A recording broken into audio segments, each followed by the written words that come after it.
کیا آپ اس وقت زندگی کے کسی ایسے موڑ پر ہیں جہاں آپ کو لگتا ہے کہ سب کچھ ختم ہو گیا، جہاں آپ کے آنسو تھمتے نہیں اور دل بس پکار رہا ہے کہ اب بس؟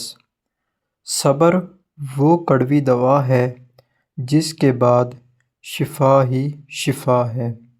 آج ہم بات کریں گے، جب دنیا آپ کو توڑنے کی کوشش کرے تو خاموشی سے اللہ پر بھروسہ کر لینا آپ کو طاقتور بنا سکتا ہے جو اللہ نے صبر آسان نہیں کیا ہے، ایک کڑوی حقیقت ہے۔ اکثر لوگ سمجھتے ہیں کہ بے بسی کا نام صبر ہے، نہیں، صبر تو وہ ہمت ہے جو آپ کو ٹوٹنے کے باوجود گرنے نہیں دیتی۔ اس حصے میں انسانی جذبات پر بات کریں گے کہ کیوں ہم جلدی مایوس ہو جاتے ہیں۔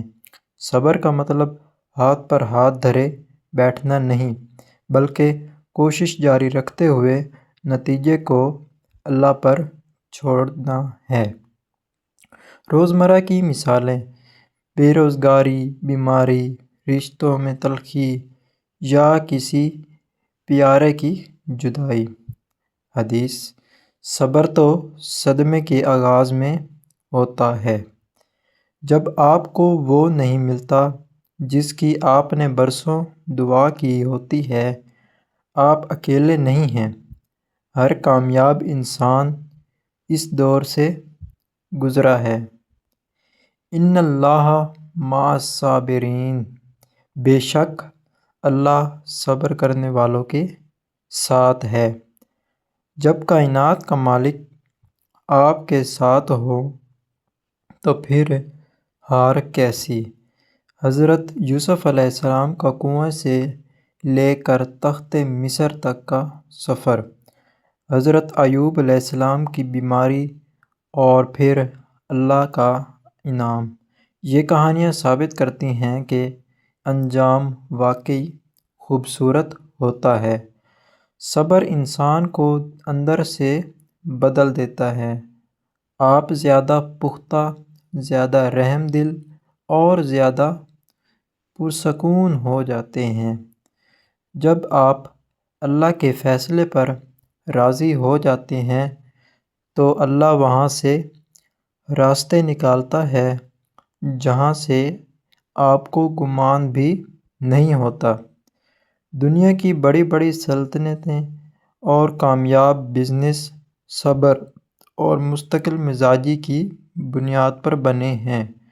جب دل گھبرائے تو ان نعمتوں کو گنیں جو آپ کے پاس ہیں۔ اللہ سے باتیں کریں، اس کے سامنے روئیں، یہ آپ کے بوجھ کو ہلکا کرے گا۔ یہ یقین کرے رکھیں کہ یہ وقت بھی گزر جائے گا۔ اگر آج آپ کی آنکھوں میں آنسو ہیں تو یاد رکھیں یہ مٹی کو سیراب کر رہے ہیں تاکہ کل آپ کی زندگی میں خوشیوں کے پھول کھل سکیں۔ ہار مت مانیں، بس تھوڑا سا صبر اور۔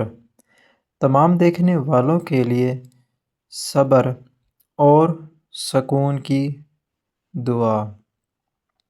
ہمیں صبر عطا فرما، آمین یا رب العالمین۔ جزاک اللہ خیرا۔ اگر آپ کو میری ویڈیو اچھی لگی ہو تو ویڈیو کو لائک اور چینل کو سبسکرائب کیجیے گا۔ ملتے ہیں ہم ایک نیکسٹ ویڈیو میں، مجھے دیجیے اجازت۔ اللہ حافظ۔